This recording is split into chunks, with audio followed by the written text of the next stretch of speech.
Hello, welcome to Sunday Farm. I'm Stephen Watson. This is today's Tàijíquán Tip, and I'm practicing on this fairly strong line of shade and sun. And the sun feels fairly strong at my back, and yet it's a very cold morning and damp, so there's a lot of dew, and it's cold. And so there's a pretty um, uh, apparent and obvious delineation between the warm and the cold. And I'm purposely practicing on this line to kind of keep that variation very clear in my mind. And of course, that may change from one side to the next depending on where I go.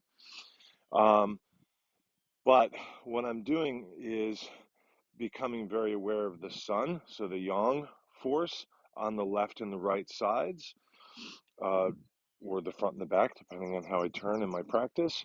But what I'm doing particularly in this is in the face of the obvious um, expression of the sun's energy, both in light and shadow, in yin and yang.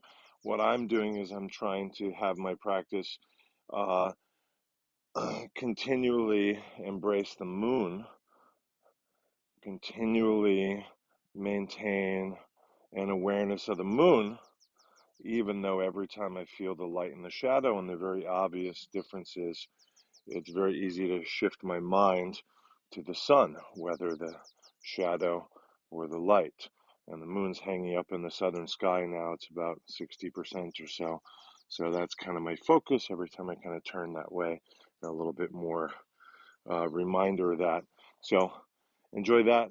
Thank you very much. And remember that you were but a moon orbiting your teacher. Thank you. Thank you for your support. We're relying on donations now more than ever. Here are all the ways that you can help. Online reviews, sharing videos, commenting, subscribing also help.